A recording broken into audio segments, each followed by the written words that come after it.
Good evening and welcome to the Cover One Roundup. I am your host, David Fox. With me, as usual, is UberHansen. What is not usual is the fact that it is now 2024. Happy New Year's, folks.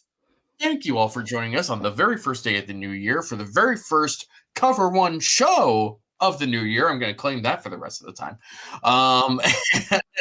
Very glad to have everyone with us. We are happy to have everyone here. Hope everybody had a great holiday, a great new year.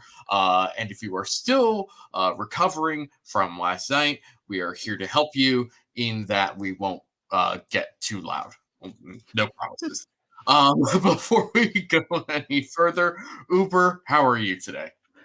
Yeah, I'm good. I actually had a low-key New Year's Eve, which I'm really happy about. I was in bed at 9:30, and it's the best New Year's Eve I There think you I've go. ever had. I feel great That's right. today. Listen, I was awake because football was on, and even though it was terrible, right, because the Packers just killed the Vikings, but it was still like, this is on. I'm gonna watch it. And then it ended like 11:20, 11:15. I was like, 45 minutes. I'll go on to Fallout New Vegas and play some blackjack and just, finish out the rest of the night that way. So that's what I did. Sounds like a great night. Good night. It was a good night. So I am very glad to be back here. Obviously, we had last week off because it was Christmas Day. Now we're here, and the Bills have won two games since their big win against Dallas. They've had some struggles along the way on those two wins, but they are two wins regardless. They are now 10-6. They are looking to win this division now against the Miami Dolphins, who they face next week. Before we get into all of this sort of fun stuff, we, of course, have to take care of some business first, and that includes some wonderful ad reads, which include our wonderful friends at the Cover One flagship show, Greg and Aaron. Many people ask us the best way to support us here at Cover One, and that is to sign up to become a Cover One Pass member. That contribution helps give us the access to all the data and information we use to create the content that you love. And I think most importantly, brings you into our community of insiders. It's a great community based on Slack. I know a lot of people don't want to be on social media anymore or be in on those conversations. We bring all of it to you right in our great community of educated fans. And most importantly, you get access to our content creators. Even better than that, everybody loves merch. You get awesome t-shirts, a cool decal, and a letter from the Cover One team signed directly to you. All for $60. That gets you the entire season, next year's free agency and draft. $60. Click the link in the description. Cover One Insider. Become one today. Thank you, Greg and Aaron, for delivering the most consistent ad read of all time. Perfect every single time, as usual. We are also very grateful to our wonderful friends over at Underdog Fantasy, folks. I know for many of you, the fantasy football season is over. And if you are like me and you actually won a league or two, congratulations. I actually won $1,000 in one league, which was fantastic because I've been in this league for like 10 years and I've never won once. And finally I get money from these chuckleheads. And if you want to win money, guess what? You can do it too. Go to Underdog Fantasy right now. You can go into their pick'em contest. You can win money predicting if Josh Allen will go over his yard total, his touchdowns, completions, and more. If you think Allen to Diggs will blow up this week, you can put them both in your pick'em, predict up to 5 different over-unders correctly, and win 20 times your original money. If you use promo code COVER1 when signing up to make your first deposit, Underdog will match that deposit up to $100. That is a free $100 in free play if you use promo code COVER1. Sign up today and start winning today. All right. Now that that's all out of the way, let's get into it. We have an active room right now. Bills Witch, thank you for joining us. Go Bills indeed. Just the Tip of Canoe, still one of my favorite names. What it do? Happy New Year to all of you. Spin, great fan of the show. Let's go Buffalo. Happy New Year indeed. Yes, thank you, Roy Collins. Let's get those infomercials out of the way early. I agree. Spin also says Chubb out, Xavier Howard out. Division is the Bills for the taking. We will get into all that. We're going to talk about this Patriots game first because it was a little bit weird. yeah, let's just get into the game first. Then we'll go into playoff status, and then we'll get into the Dolphins game. I understand that's not how you wrote it out on this outline, but that's how we're going to do things. So let's talk about this game. So first of all, giving up a kick return on the very first play was deeply irritating and further reinforces my opinion that Matthew Smiley has to be fired at the end of the season.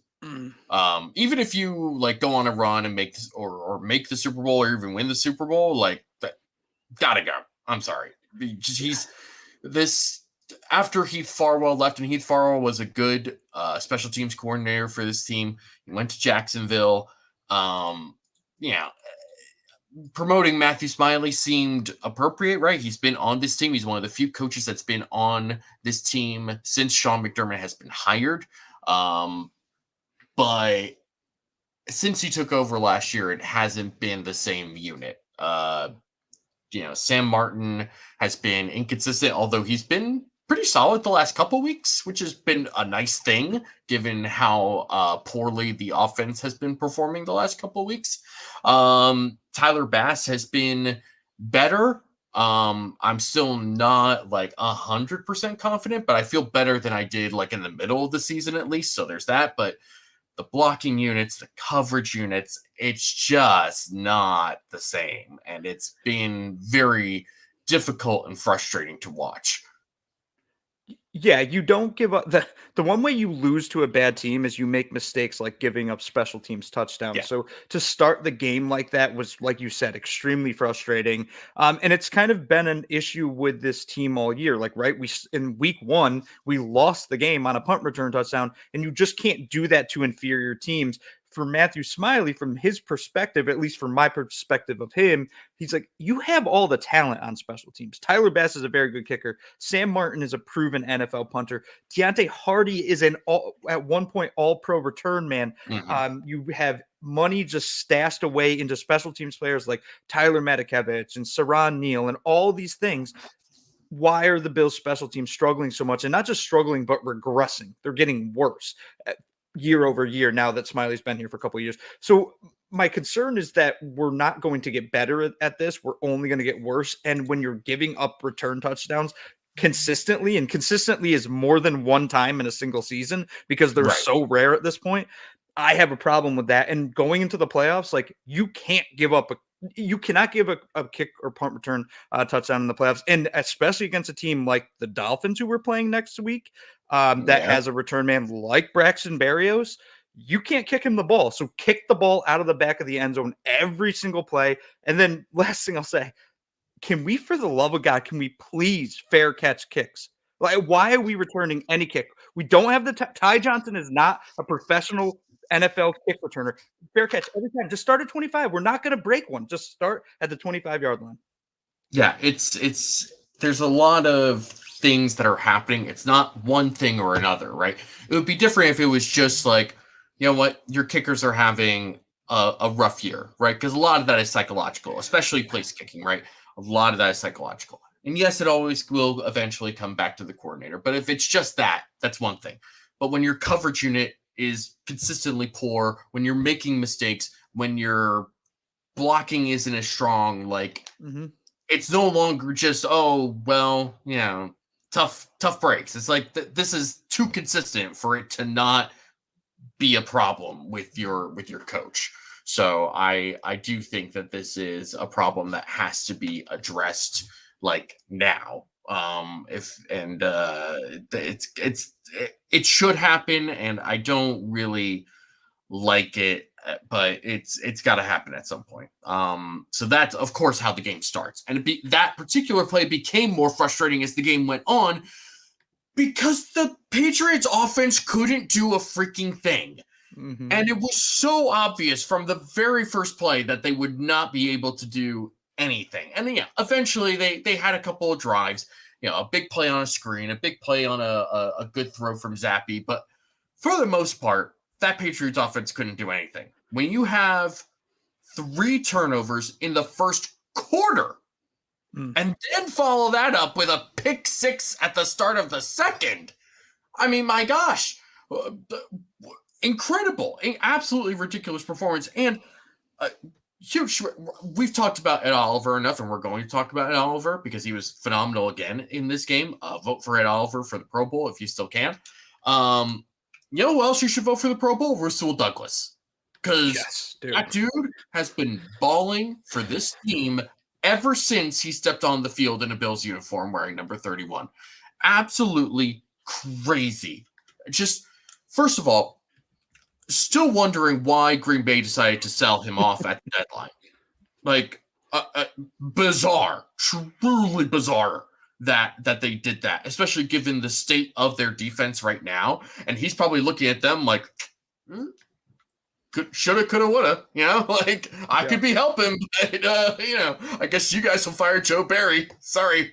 And like it was funny when he got traded because there's some Packers reporters that I follow that all basically said the same thing. Like, why are you getting rid of this guy? Like, okay, a 3rd round pick is nice, a 5th round pick is nice, but like, why are you getting rid of this guy in the middle of the season when you're still like potentially contending for this NFC North, right? Like, there was a point in the season where Detroit was starting to trickle down and Green Bay was starting to surge, where Green Bay could have really like pushed ahead of them and stolen that division from them. Obviously, that's not what happened, but part of that's because of Green Bay defensive meltdowns. I mean, for God's sake, they let Tommy DeVito go right down the field against them on a 2-minute drill. And then the next week, Tommy DeVito gets benched.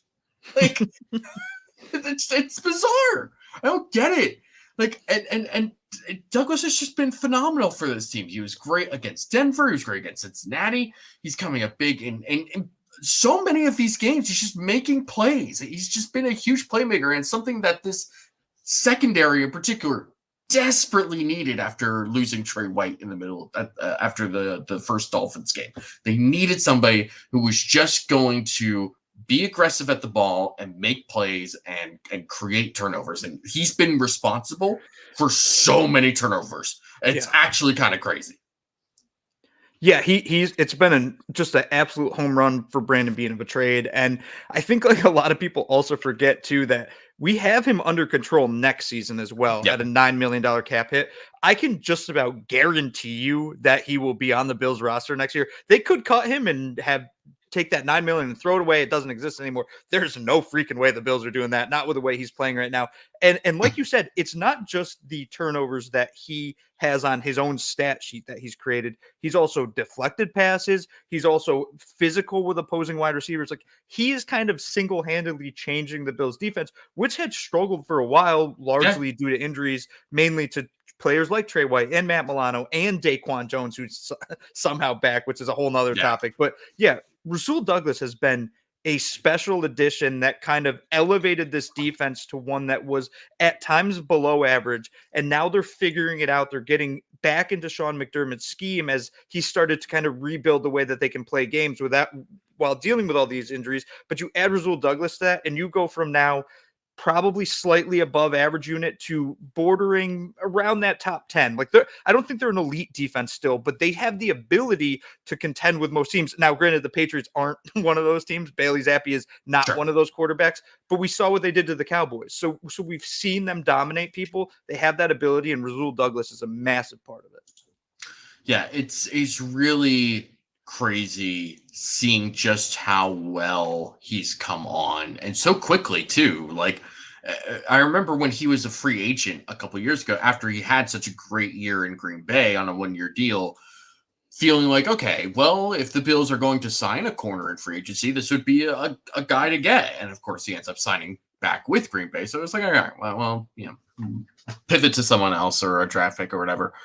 And the fact that they were able to get him after not being able to get Jalen Johnson, they were, that was pretty like well reported, right? That they wanted Jalen Johnson. They were pushing for Jalen Johnson, but the Bears were just asking too much for him. And of course, don't even extend him at that point, which, made less sense after they traded for Montez Sweat and extended him. But we're not here to talk about the Bears confusing roster construction. Maybe ask the Air Raid Hour about that. Steve gets all in a tizzy about roster construction sometimes. But anyways, so getting Rasul Douglas for what they ended up getting. I mean, this is actually an interesting thought to have, right? Like, if they had traded for Jalen Johnson, it would have been for like a first, right? That's probably what the Bears wanted, right? Like, was a second and some picks, or like a first and some like, low end picks. Yeah. Right. And for what the Bills are getting out of Rasul Douglas, this is the right move. This was absolutely the right move to make. I mean, he's just been a perfect fit. He's been a great leader. Like, just could not ask for a better mid-season acquisition. I mean, my goodness. Like, between him and Leonard Floyd and the way some of these second-year guys have come on, like Spencer Brown, like Terrell Bernard, obviously, and James Cook. I mean, the kind of, iffy feelings about Brandon Beane coming into this season, I think, have been completely reversed, and rightfully so. Just like, it's like, all right, you get some patience, and Ed Oliver, obviously, becoming exactly what they paid him to be, right? And there were concerns about, like, that's a lot of money for Ed Oliver given what he's done. And I'm like, yeah, you're not going to convince me of that just because I love Ed Oliver too much. And both my love and that contract have been justified because he's been phenomenal. He was phenomenal yesterday, getting a sack, and then a one-handed interception. One-handed interception falling to the ground. It's just one of the craziest things I've ever seen him do. It was just so cool. I mean, just awesome.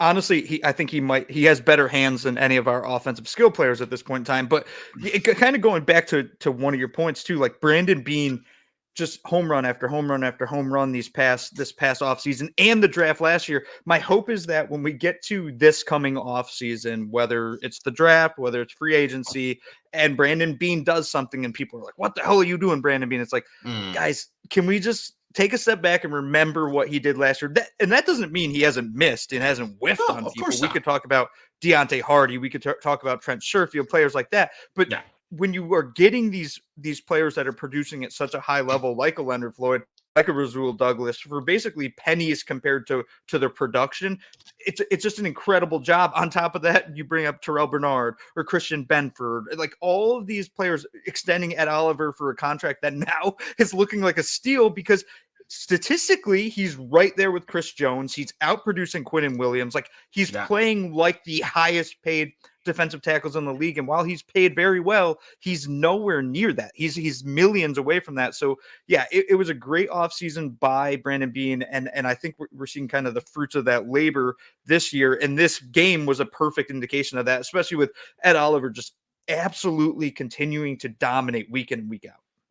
Yeah, it's just I mean, Ed Oliver in particular turning into this guy is something that I always felt was going to happen.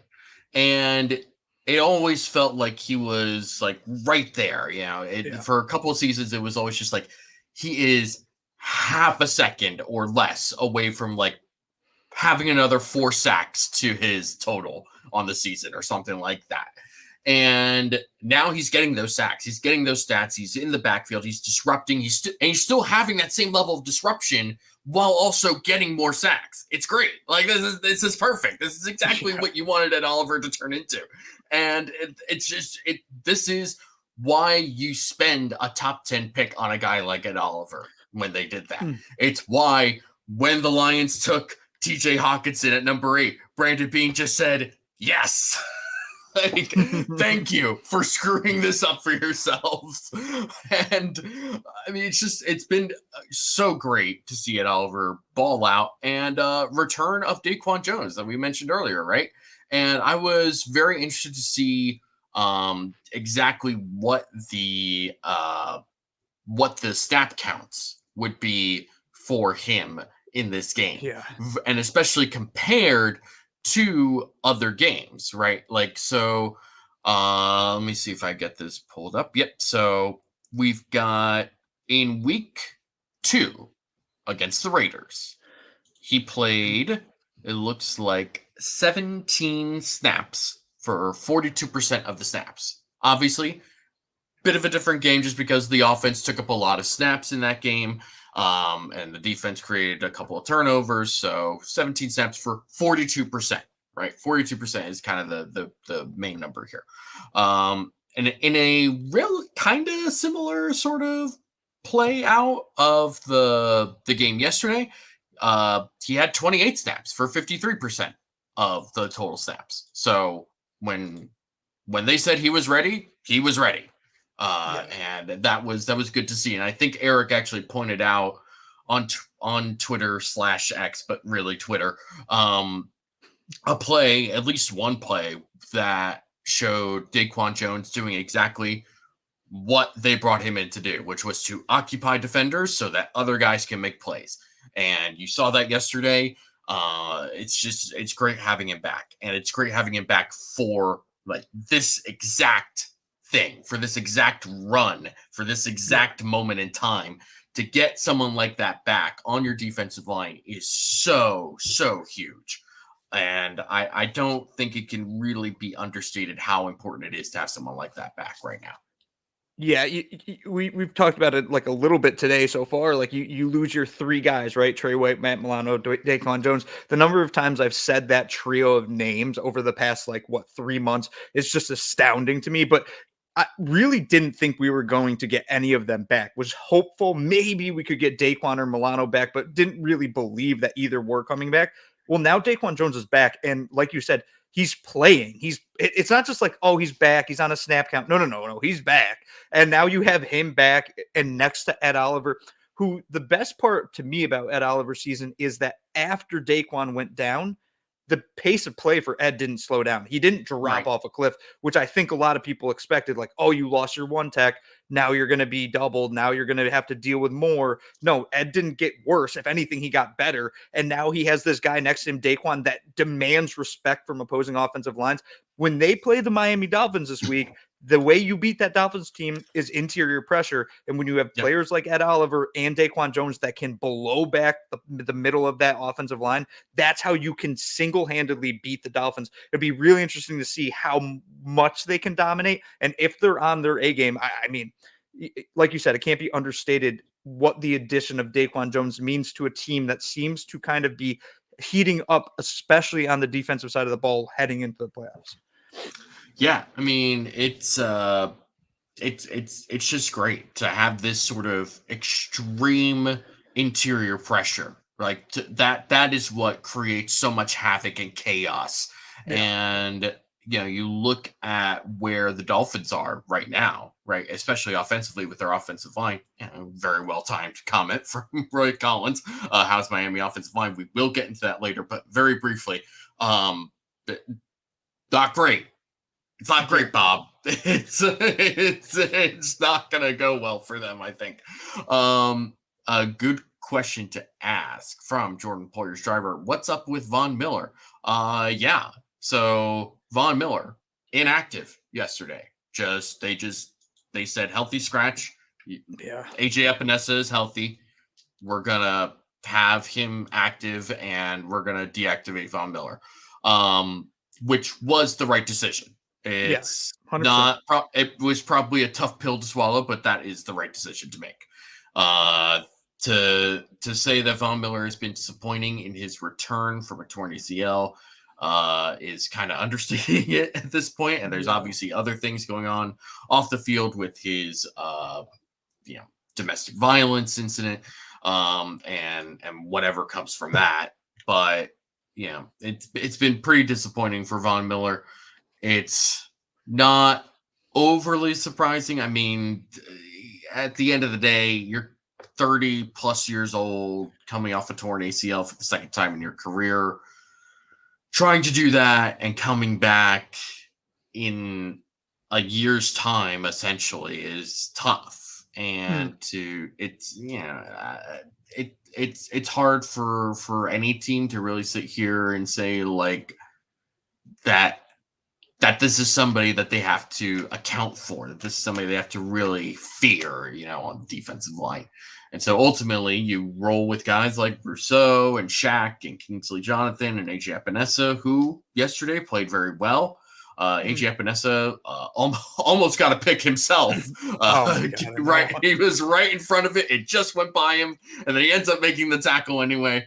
AJ Epinesa, another guy who's come on this year and been a good player for them. So yeah, I think it's tough to see this happen. Maybe a week off will help. Maybe just having him be able to reset and whatnot will help, but that would also imply that he's going to be active next week, and I'm not entirely convinced that'll be the case either.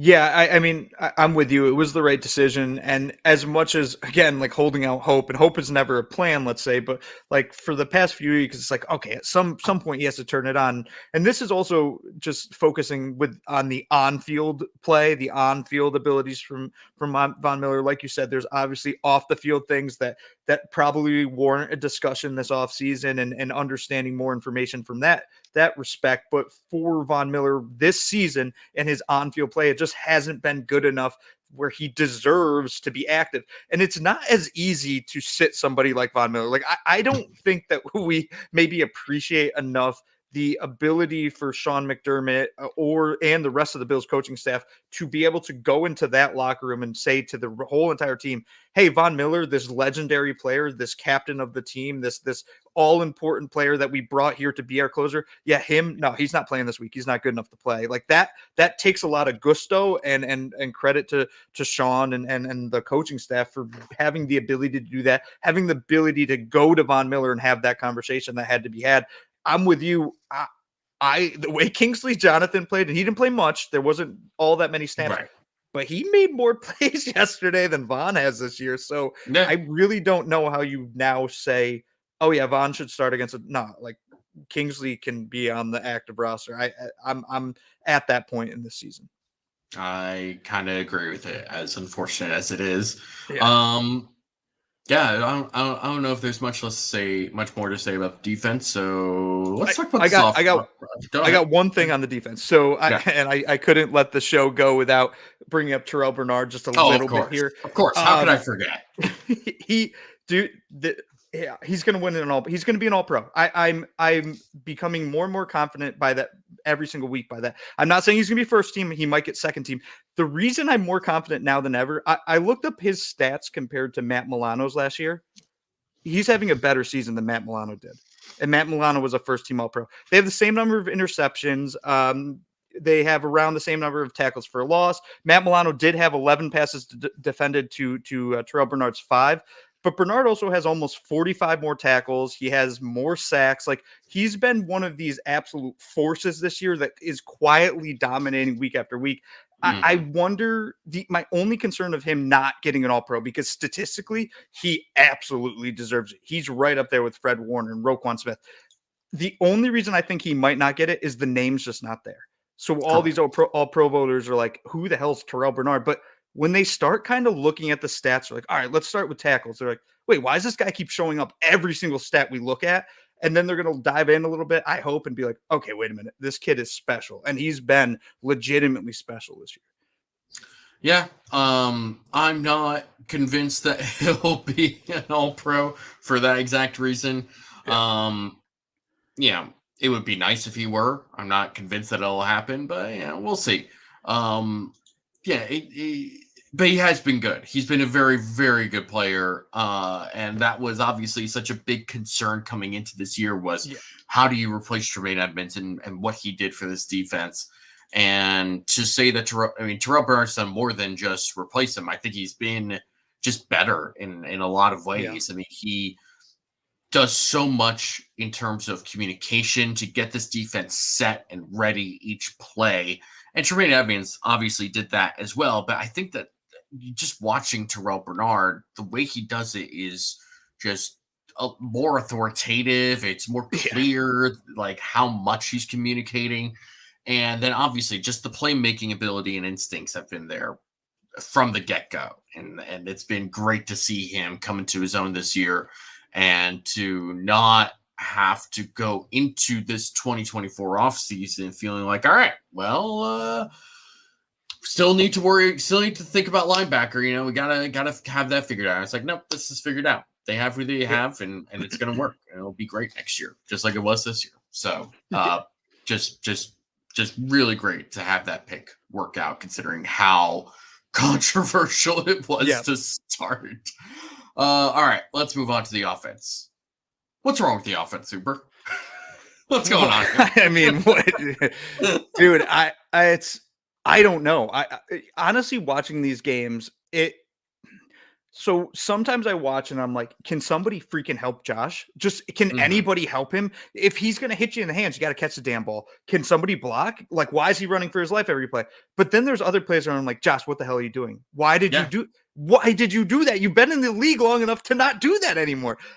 So I think it's just one of those like untimely things. It's like when Josh is off, maybe the receiver's on. When the receivers are off, Josh is on. And it's like nothing can just click, click, click. And so we have this disjointed mess of an offense, which comes down to some plays where literally it is Josh like, okay, freak it, I'm going to run and just duck my head, just get a first down. And he does it. And it's terrifying because I am worried he's going to get hurt. And he did get banged up yesterday from that. But all in all, the offense has lacked consistency the past few weeks. And it's consistency that just is kind of boneheaded mistakes a lot of the times. Like these players getting hit in the hands and just dropping the ball is driving me nuts because the drops have just ramped up week after week. And yeah, there's some argument sometimes where Josh absolutely throws a cannonball at you right over the middle. There was passage yesterday. These weren't cannons. These were just hit you in the hand, soft little throw. And it's just like, you got to catch the ball, man.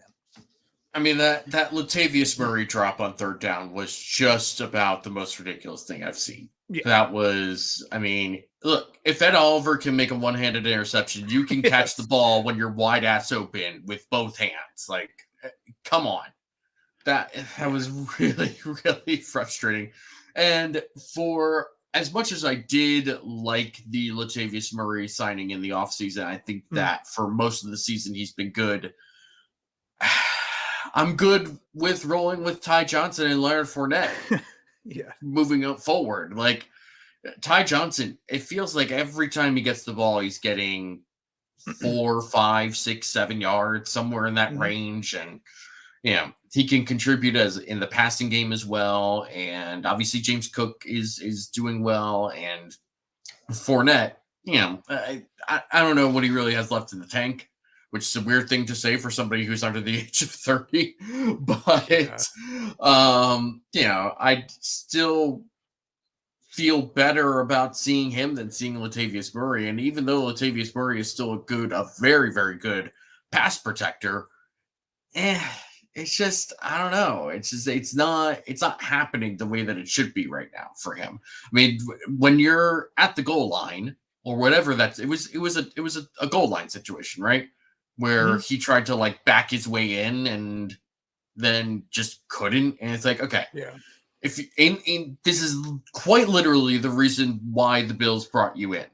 And now you're just not even making those plays. So then it really becomes a situation of like, what is it that you do here?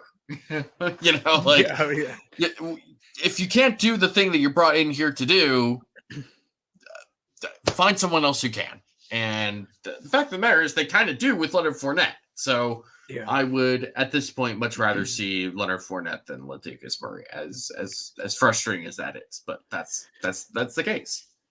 Yeah, I don't remember if it was you on Twitter, one of the other Cover One guys, who said at this point Latavius Murray should be a player coach, like that's what he is. I think that's kind of where we are now with him because he's just not making. Earlier in the season, he had some juice. There was a couple runs where it's like, oh, he's trucking people. He's making some good catches, lighting up some good blocks. It seems that his age is kind of catching up to him at this point in the season where it's like he doesn't have any juice left. So all of those positives from early on are now kind of diminished. And you look at somebody like Ty Johnson that you brought up, and Ty Johnson has a little bit of that Isaiah Pacheco in him where it's like when he runs, he's mad at the ground and he's mad at everybody that's in front of him. I like that. I love that energy because that's the type of energy that can beat the will out of an opponent. So Ty Johnson getting more carries than Latavius Murray is fine by me. And then Leonard Fournette, like, he hasn't played all year, so he has that juice. Even though he is the oldest 28, 29-year-old on the planet Earth, he still has some juice because he hasn't played football this year. I'm with you. I think you honestly might see the Fournette elevation this week and them rolling with him and deactivating Latavius Murray. Yeah, it's frustrating, but at the end of the day, you also have James Cook, who has been playing well, and even though he didn't have like an amazing day yesterday, he got yards when they were there. He made some plays when they were there, and if Josh had hit him on that wheel route, he would have had a nice explosive play there too. So, yeah. So this passing offense has been really disappointing because when Ken Dorsey got fired and Joe Brady took over, Joe Brady's first 2 games were against the Jets and the Eagles. They scored 32 points against the Jets. They scored 36 against the Eagles. They win against the Jets. They lose against the Eagles. Josh Allen had great days against both of those teams. Mm-hmm. Then they go to Kansas City, face a very good passing defense of the Chiefs, who, against Josh Allen, Josh Allen has had good games against the Chiefs, but he hasn't necessarily always had, statistically big games against the Chiefs, all the time, right? There's been times before they became good this year where Spagnuolo has just put together really good game plans and executed well against Josh Allen. That's fine. And so when that happened, I was like, okay, that tracks. They won the game. They got a couple of early scores. Cool. I'm not concerned. Then they go against Dallas, where they just run the piss out of the football because James Cook was unstoppable that day, and the offensive line buried every single player on Dallas's defense. And so I also wasn't concerned about it then. Now you have a game against the Chargers where they're extremely up and down, and you go against this Patriots team that doesn't have Jabril Peppers, who's one of their best players, especially in the secondary. And it's just been the same story. I mean, as it's been the last couple of weeks, which is a couple of drops. The playmakers aren't really getting all that involved. There's some misses from Allen, and it's just all right, now I feel like something is wrong, but I don't really know what. And maybe some of this is just the sort of intentional focus of running the football more, but that seems like a disconnected excuse, right? For the fact that Josh is missing throws and receivers are dropping passes. I mean, at the end of the day, that seems to be the biggest culprits. Yeah, and the missed throws, now there's a handful of ones that are bad, and there's bad decisions, and those, again, I hate saying it too, we have to live with those with Josh. I don't think at this point in his career, he's starting to become the old dog, and you're not going to teach him new tricks. He's going to throw a stupid pick here and there, which you can live with because his talent just is insane. That being said, he's missing some throws by inches or feet. That deep ball to Diggs, that's not an easy ball to hit. A deep ball is never an easy ball to hit, but that's one that he's hitting the pass, and it's right there. It was a decent throw. It's just slightly off. The same thing with James Cook. That's a touchdown. Josh misses him by maybe 6 inches, maybe. So it's not like he's absolutely throwing the ball like he was when he was a rookie. He's just not hitting these plays. And then meanwhile, when he is hitting guys, they're just dropping the ball. And that's the thing that's concerning to me, because you can't really teach that, right? You can put somebody on the jugs machine. You can show somebody how to catch the ball. Don't body catch with your hands, blah, blah, blah, do all that stuff. But at the end of the day, when they step onto the football field, now it's just catch the ball. That's literally your job. And when it's hitting players in the hands, it's you have to catch that. And you talked about the Latavius Murray drop. He catches that drive extends, and the Bills probably go down to score. And it seems like these drops are happening in the high leverage situations, which then takes these drives and just drops them off the map. And then you have to bring Sam Martin out. I don't know how you fix it. I honestly don't know, unless Josh is essentially perfect on all his throws and these drops just kind of disappear. I don't really know how you fix it at this point in the season. And that's a concern, because Josh and this offense is going to, at some point in the next, either this week or in the playoffs, he's going to have to put up 30 plus points against some team to win the game. And I don't know right now if that offense can do that. Yeah, and there's part of me, the sort of hopeful part of me, that's looking at this Dolphins game as historically speaking, Josh Allen's been great against the Dolphins, and the way that this defense is looking right now, it's kind of all coming together. But there's also the logical side of it. It's like, that seems like very wishful thinking to try and hope that, like, oh yeah, they'll be fine and they'll win the division and they'll be like super hot going into the playoffs. It's like I sure hope so, but I don't necessarily feel all that confident about it either. So yeah, it's tough and it's got to get figured out because they play the Dolphins next week, and this is going to be my transition. So they play the Dolphins next week. The AFC East is on the line, folks, which is not something that I thought I was going to say coming into this game. What a ridiculous thing that has happened, that you're there at 6-6. You lose a heartbreaker in Philadelphia in overtime. You go into your bye week.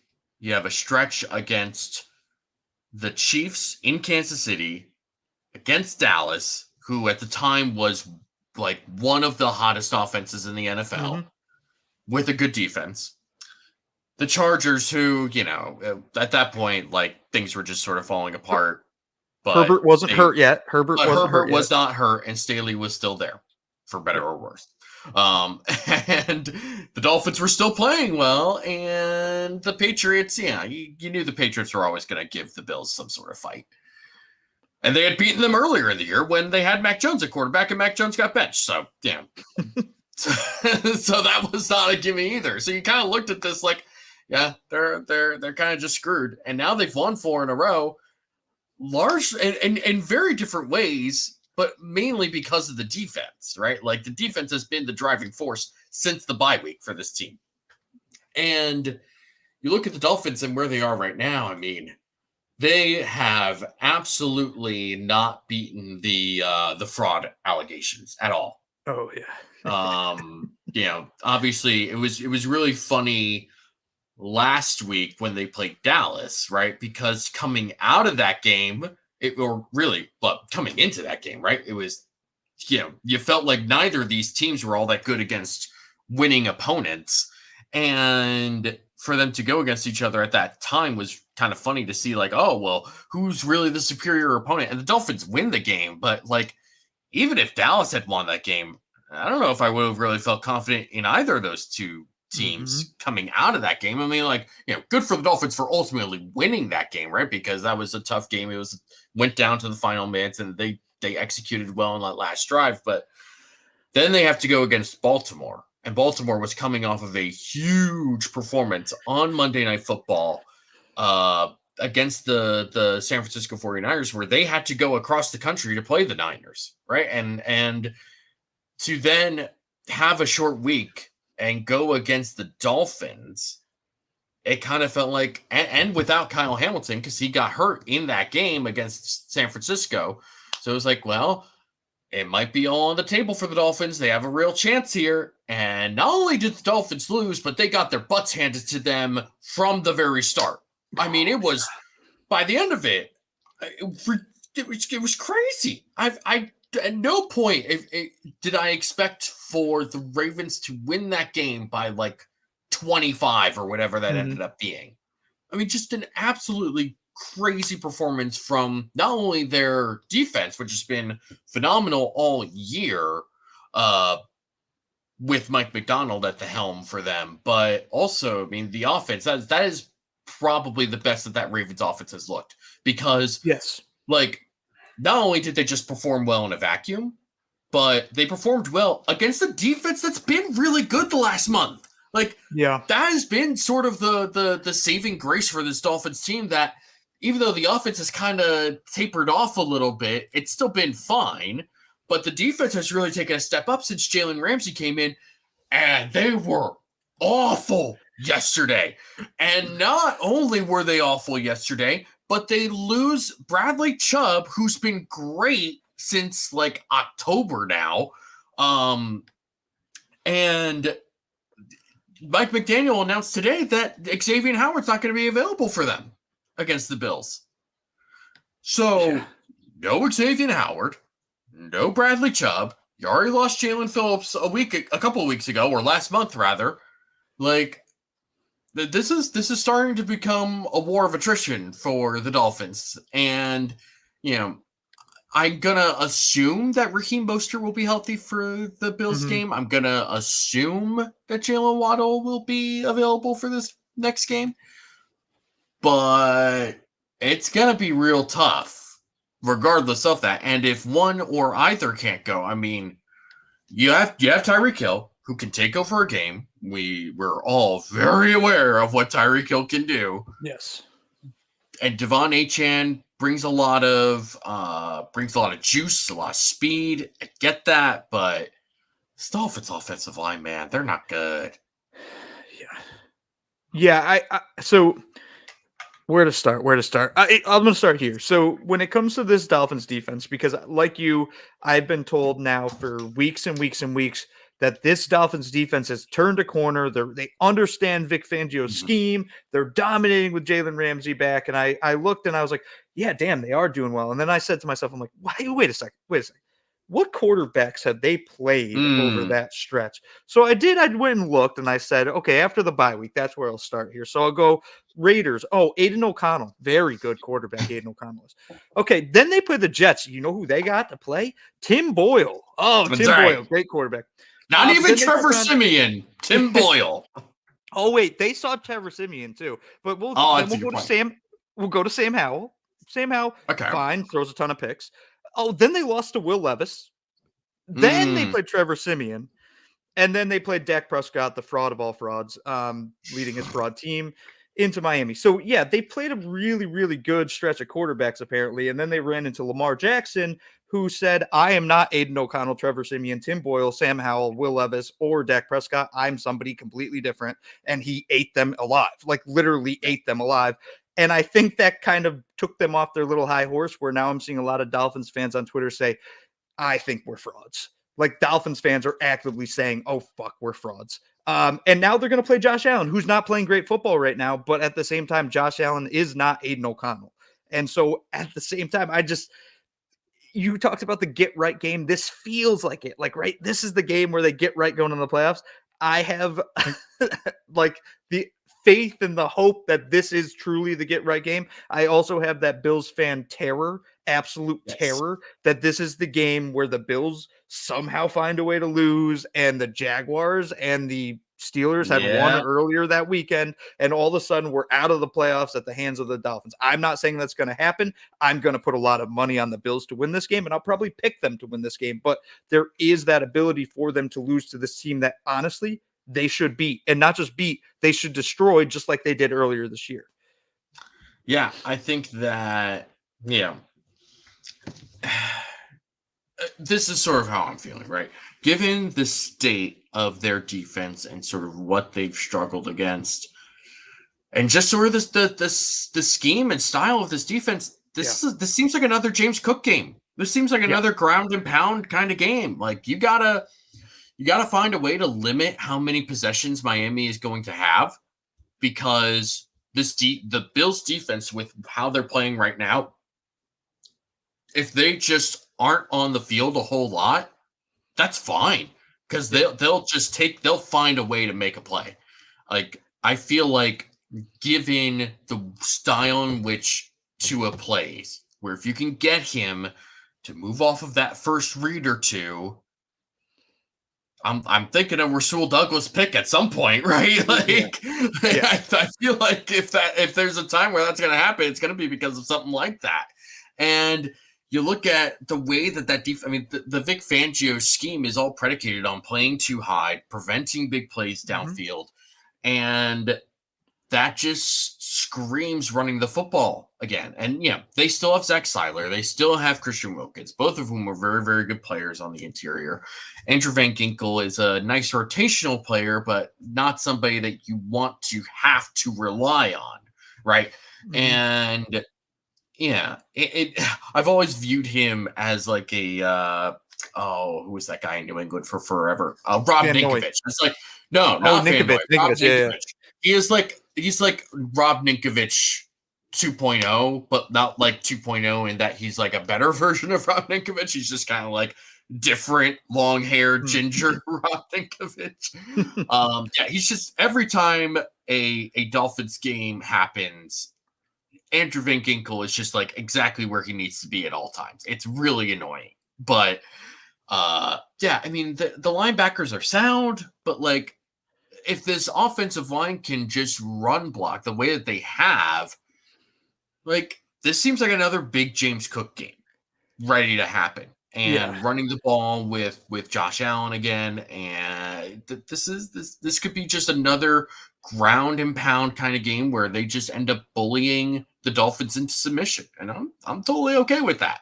But I also would like to feel really confident in the Bills' passing game going into the playoffs, and that could still happen if you run the ball effectively, or even if you run the ball effectively. You just have to be able to stay sharp on offense and do what you need to do. Just like don't make the unforced errors. Don't make the silly mistakes of like throwing deep into double coverage for some stupid ass reason. Yeah. Don't like drop the ball on 3rd and 2 when you're wide open for a first down. Like that sort of stuff. So this is a very, very winnable game for the Bills, especially given the way that the Bills defense has been playing in the last month of the season. Yeah, But I did like what you said, like the run them into submission, like ground and pound game. I really do think, and I've thought this kind of heading into before the outcomes of this week. I said, I predict the Bills will beat the Patriots. Granted, it was much more difficult than I wanted it to be, and the Ravens would beat the Dolphins. So I figured heading into this week that next week was for the division title. Leading to that, I also believe that the psychological impact of that, just the idea in the Dolphins players' heads that are like, oh no, we're collapsing in December again. Oh no, the Bills could come steal this division from us. Oh no, that team always beats the snot out of us. If you can play to that psyche, that I guarantee you some of those players are having those feelings. They might be trying to tamp them down, but they're there.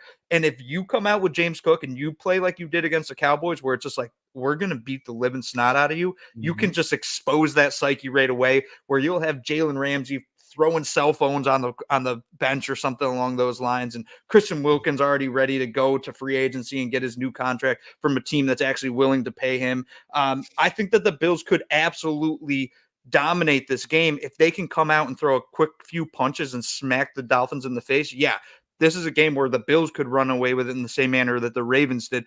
That being said, the exact same could happen, right? Like Josh could make stupid mistakes, and Tua could hit a couple deep balls to Tyreek Hill, who could have 250 yards receiving this game and somehow crack 2,000 yards. Like I can see either outcome happening. I just, at this point, I have to have more faith in the Bills because I've seen Josh Allen and I've seen that team go into important games and win them. I've never seen the Dolphins do that. I mean, and Mike McDaniel's been very good for this team. He's won quite a few games for them. They've done so well offensively. He's really saved to his career, if we're being honest. And he's taken advantage of all the different guys that he's been given. Right. And yeah, that kind of seems like an easy thing. Like, oh, well, anybody could do anything with Tyreek Hill and Jalen Waddle, Raheem Mostert, blah, blah, blah. It's like, that's an easy thing to say. I don't totally disagree with that. There are coaches who don't always get what they should out of the players that they have. And that's it's a tough thing to have to deal with when that happens. Regardless of that, though, they haven't been good against teams that are also pretty good. And that has included the Bills, right?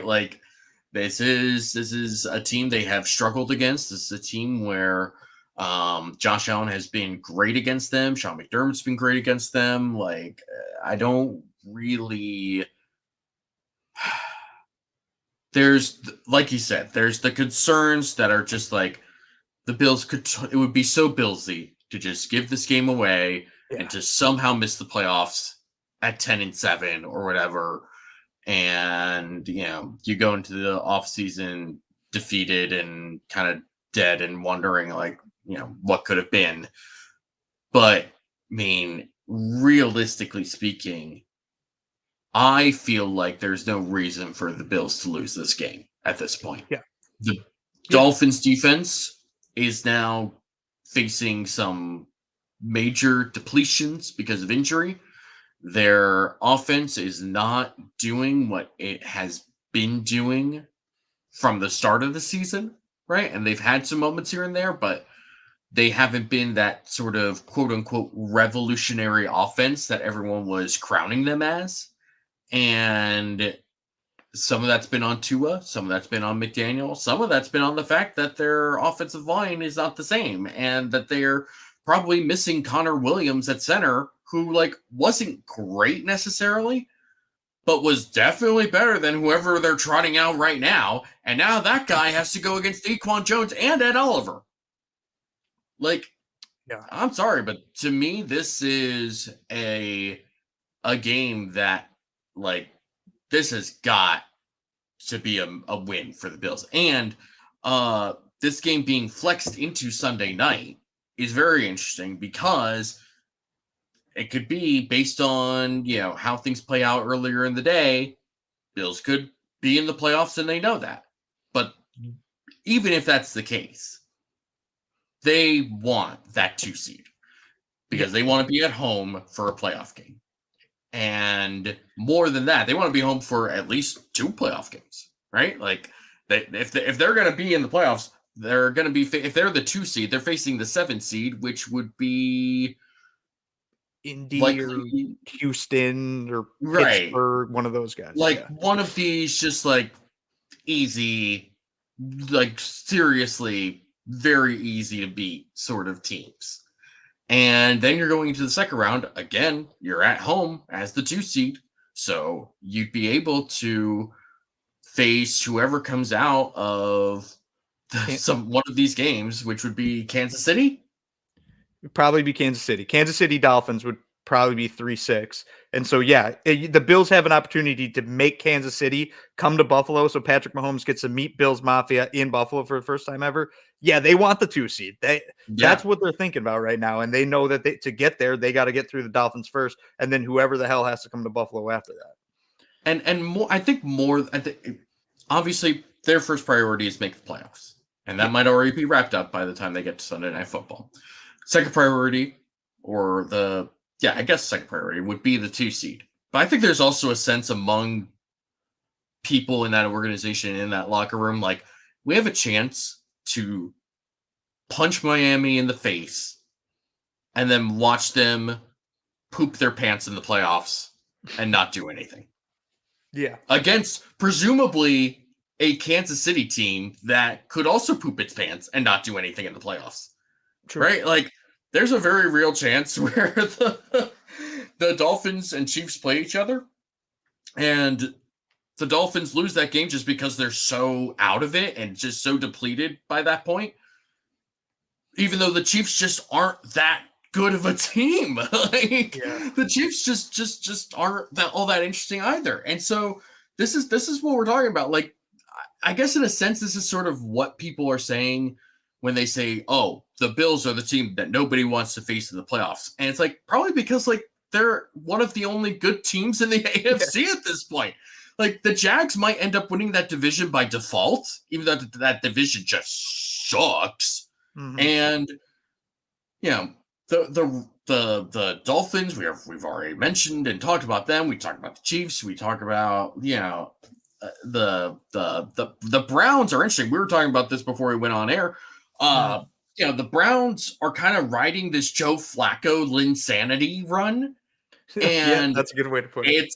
It's certainly possible that this continues, right? Because we've seen this exact thing with Joe Flacco like 10 years ago now when he took the Ravens on this run and just made it to the Super Bowl playing completely unconscious and out of his mind.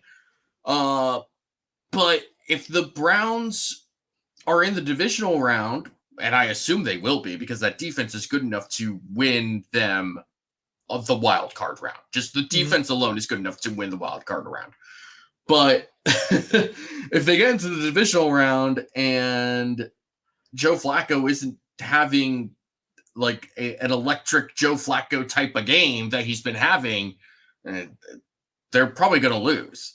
Yeah. So then you're looking at the Ravens, who are easily the most complete team, along with the Niners in the NFL.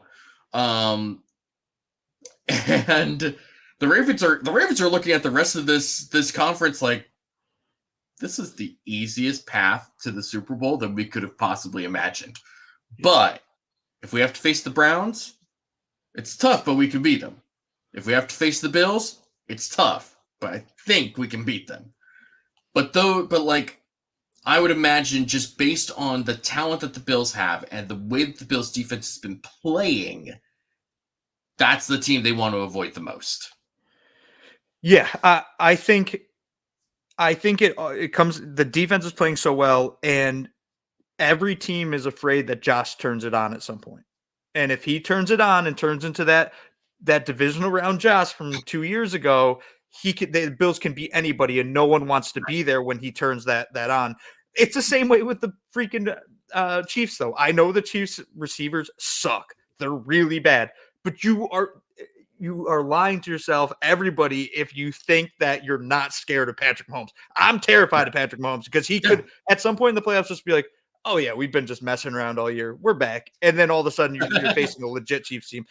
That terrifies me. Marquez Valdez-Scantling is my only protection from that. But, yeah, I think you're right. Like, the Ravens, the top two teams they don't want to play are the Browns and the Bills. And so if they can get one of those eliminated at some point, they're going to be happy if they don't have to host one of them in the AFC Championship, let's say, or in the divisional round. But real quick, I just want to harken back to one thing you said. You brought up the Bills being able to kind of punch the Dolphins in the mouth in front of the world, kind of embarrass them, right? I hadn't thought about that till you said this. The Bills have a chance here to set back the Dolphins franchise for a long time.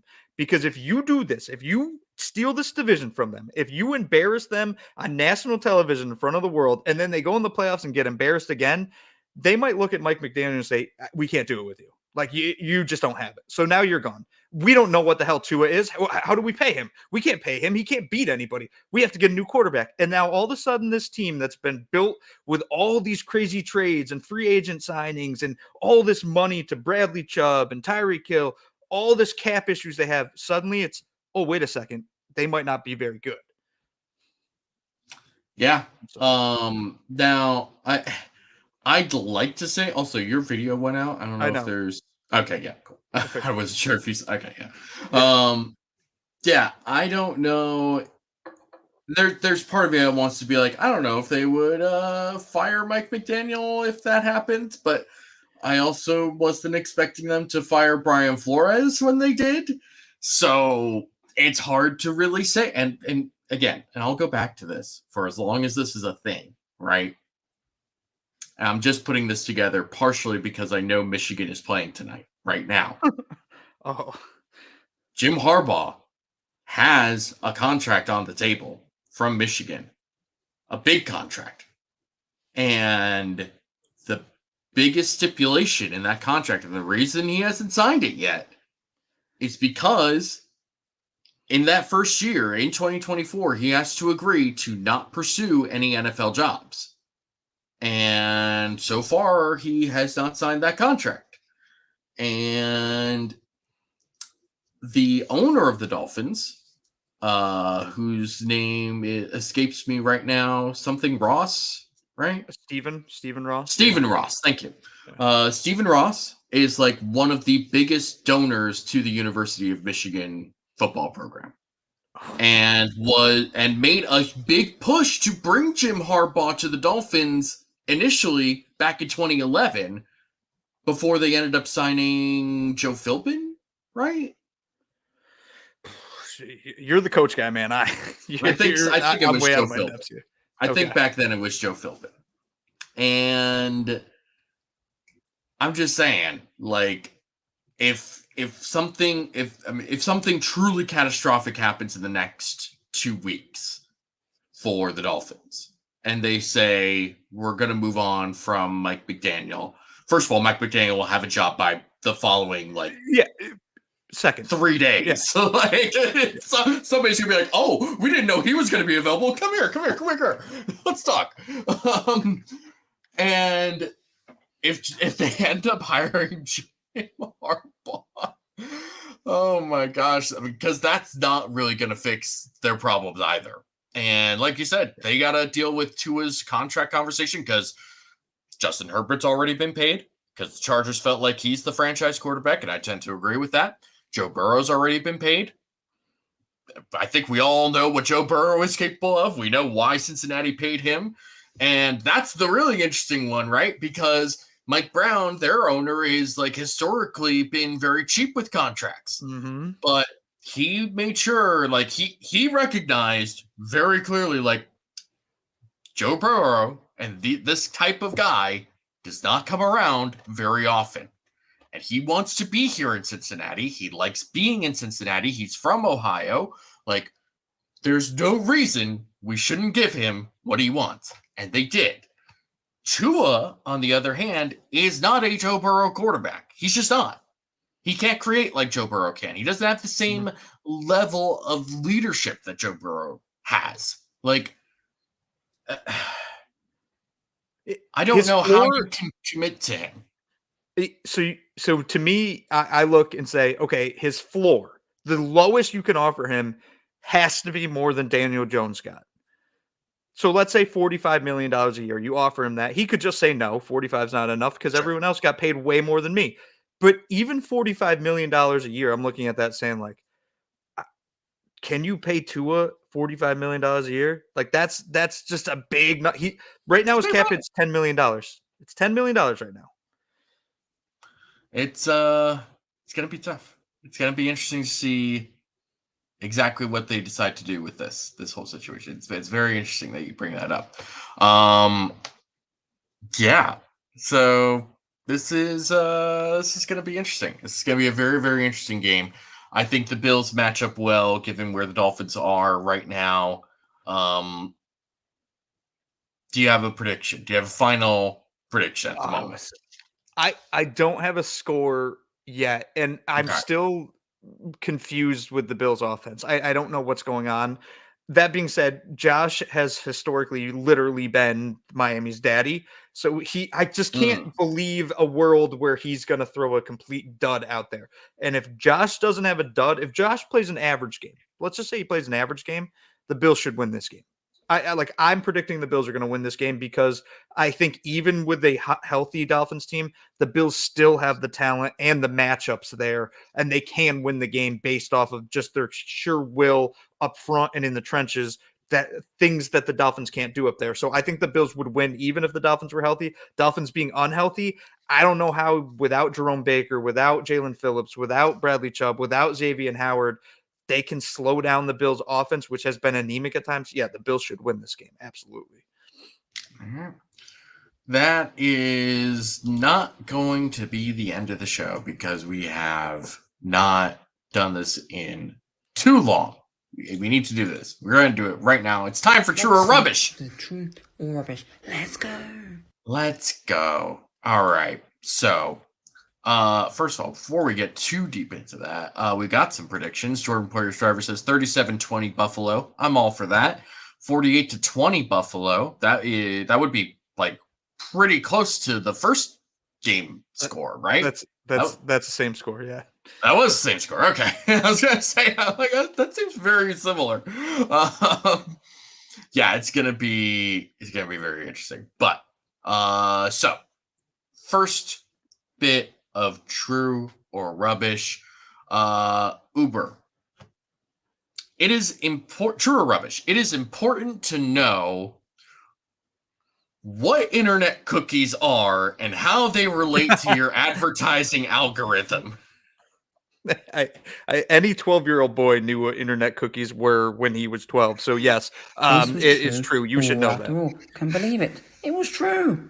So the reason I bring this up, and some of you may have already seen this, every once in a while, someone on the internet says or posts a picture of the cheapy ads that get put onto an internet on a website, whatever website. So many websites use them. NFL.com, I believe even us at Cover One use them. It's just a very natural thing to do. Very, very simple. You get these ads based on cookies, which are these things that track what you do on the internet and what you're looking at on the internet, and then pull ads from advertisers to go to you based on the things that you are looking at. It's a very basic concept of both advertising and the World Wide Web, which has been around long enough for us to understand this concept. Then you have people like, I don't know, let's just say Jason Whitlock put out publicly on Twitter complaining about the ads that he's getting on ESPN.com. And I'm not going to read what the ad says. Just go to Jason Whitlock's Twitter. You'll see what I'm talking about here. It's just very interesting to see when stuff like this happens. And that's all I'm going to say about that. So you did a very good job of describing cookies. That's coming from someone who literally has developed and designed cookies. I'm going to take that as my first big compliment of, I mean, not the first big compliment, but a big compliment of 2024. So thank you for that. All right, let's see. True or rubbish? Now you have been neck deep in the MVP debate. Oh yeah. Okay, this is going to be a two-parter, and we'll discuss. Yeah. Okay. Parts. So first part: true or rubbish? A non-quarterback is going to win MVP. Rubbish. That is rubbish. Okay. All after all, it was all rubbish. Go ahead. Yeah, I mean, there's two options, right? Christian McCaffrey or Tyreek Hill. Tyreek Hill would need to get to 2,000 yards. He's not going to get to 2,000 yards. And Christian McCaffrey, while he's been literally the driving force behind the 49ers offense, if you go and look at his stats, like in comparison to Adrian Peterson's MVP season, Adrian Peterson was literally the only player on that Christian Ponder-led offense. He literally carried them by his shoulders and by his boots to the playoffs that year. Christian McCaffrey at least still has Deebo Samuel and Brandon Ayuk, and Brock Purdy's playing well, and Trent Williams. Like, that offense is absolutely stacked with players. Christian McCaffrey should be the offensive player of the year, in my opinion. He has been that good. I just don't think he has done enough by himself to deserve the MVP. I think that's fair. Now, we've had everybody in the chat says rubbish. They are all with you. RJ says here, no, it'll be Lamar, worst MVP QB ever. To part two, Lamar Jackson is the MVP. So are you saying will be the MVP or is the MVP? I differentiate. Will win the MVP award. Yes. Yeah, This was true. All after all. Can't believe it. It was true. So the reason I differentiated those two, he is not the MVP. I understand he's been very, very good this year. I just can't get behind his statistical season and say that's an MVP season. Like, it just doesn't make sense to me. He has 29 touchdowns now. He had an incredible game against the Dolphins. He had a perfect pass rating, 5 touchdowns. Oh my God. Wow. That's incredible. You know who else had a perfect passer rating against the Dolphins this season and had 5 touchdowns? But Josh Allen. And I don't know, Josh Allen, let's say he ends with 45 touchdowns. Okay. That's 16 more touchdowns than Lamar Jackson. I can't get behind this concept that Lamar, who for the vast majority of the year has been good or great, 29 touchdowns in the year 2023, now 2024, winning MVP just doesn't make sense to me. It doesn't make sense to me, and it never will. But he's going to win it because the voters are going to say, oh my God, he's the 1 seed. And did you see what he did in against Miami in the final regular season game? How incredible was that? And it's like, yeah, that's one game of a 16-game season for Lamar, and I'm happy that they got the 1 seed. I'm happy that Lamar's about to get his second MVP. He does not deserve the second. I give it to Brock Purdy before I gave it to Lamar Jackson. I don't know about that. Which I know is a bad one. Largely the same reasons, and I think Brock Purdy has less to do with San Francisco's success than Lamar Jackson does for Baltimore's success. But I do agree that, I've been a Lamar Jackson fan since he was in college. I loved him coming out. I felt like he got overhated when he came out. I thought there was just some really bizarre and stupid takes with Lamar Jackson when he came out of Louisville. And really, it's funny because like the two most criticized quarterbacks coming out of that class were Lamar Jackson and Josh Allen, and now they're the two who are being discussed for MVP in this year. Meanwhile, all the other guys, Baker and Rosen and Darnold are all like, whatever, who cares? Like they're nothing. Actually, that's not true. Baker is at least doing something with Tampa, although he fumbled the bag yesterday against the freaking Saints of all teams. Not bitter about that. Definitely didn't cost me one of my other fantasy championships. Definitely not that. I mean, I really like Lamar, and he has had a great season, like a very, very good season. The change in the offense, getting some actual receivers has been a very clear help for him. But like you said, statistically speaking, he is not having an MVP season. And we're all victims of recency bias. We just are. It's just our nature. It is what it is. But if you're like you said, if you're going to use this Dolphins game, which you should, if you're going to be voting for Lamar Jackson as your MVP, it's also fair to say that the Bills did the exact same thing, and Josh Allen was great in the same way that Lamar was. Like, you could maybe try and make the argument, oh, well, the Dolphins defense wasn't as good in week 4 as it was coming into week 17. And it's like, well, you and I just sort of laid out that this great Dolphins defense was going against some really bad quarterbacks.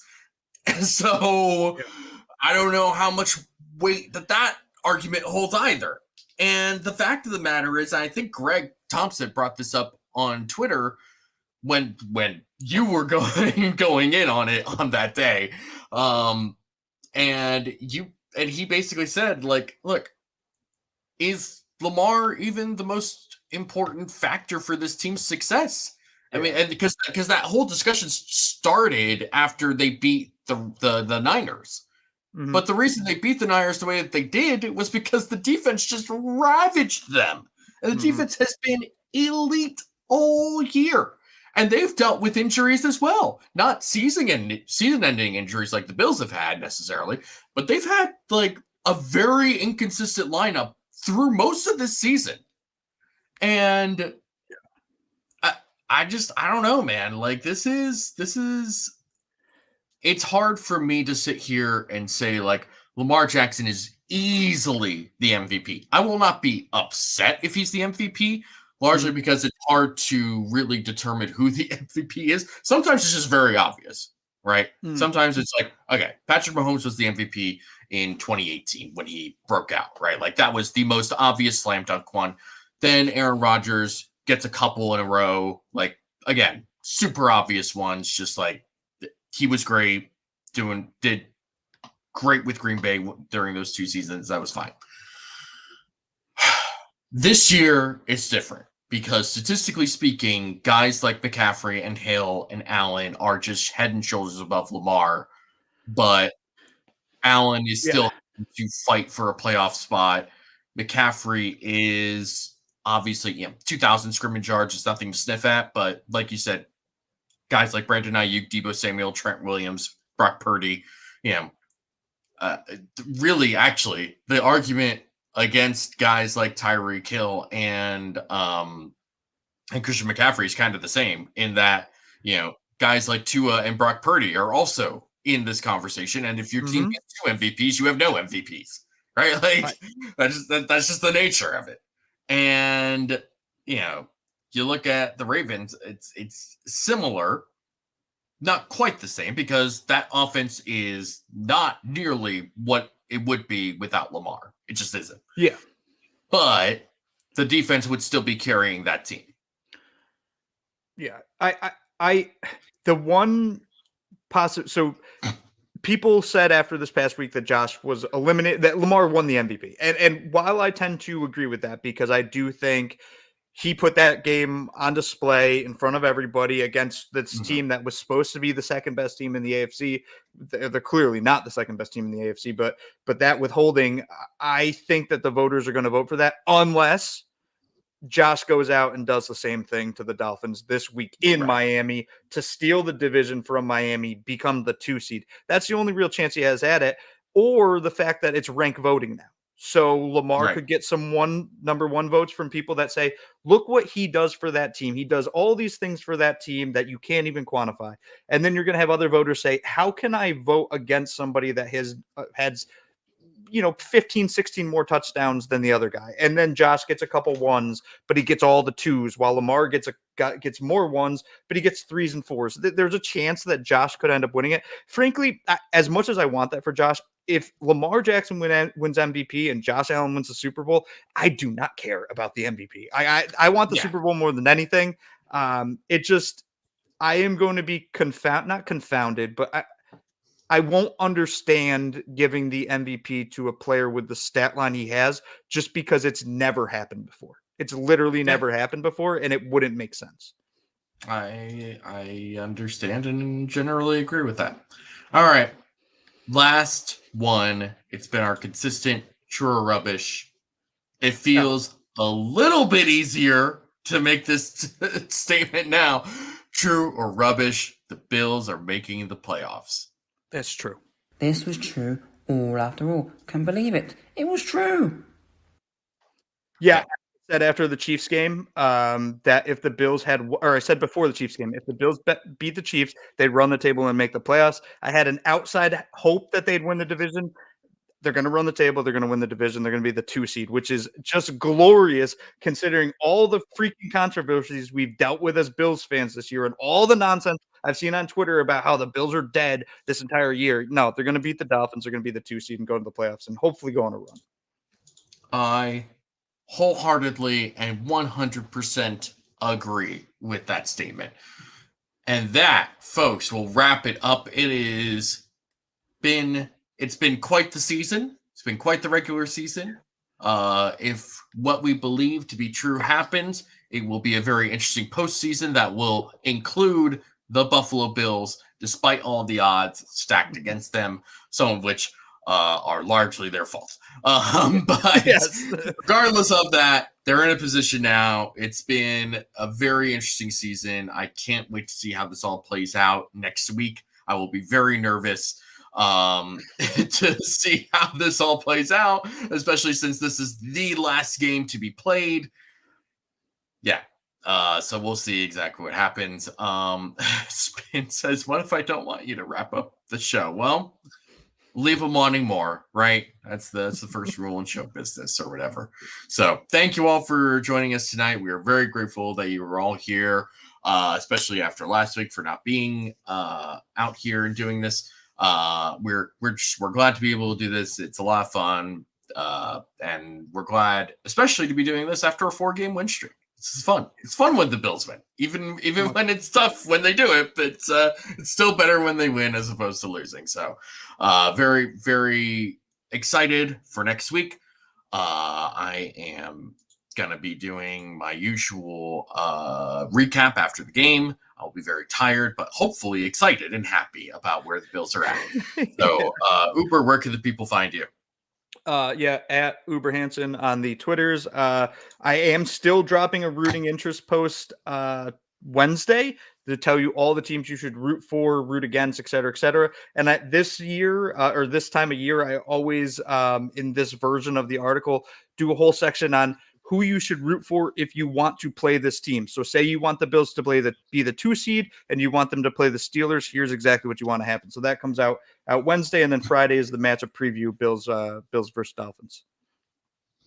You can find me at DFAUXY or at DFoxy on Twitter. Like I said, I'll do my recap after the game is over. We'll be back here next Monday with this show. If you're interested in some other Bills related content, From us here at Cover One, we've got you covered. In about 30 minutes, you've got the Air Raid Hour with Stephen Tilt. Tomorrow night, you've got Under Review with Joe DeRosa. You've got Skies Coverage with Anthony.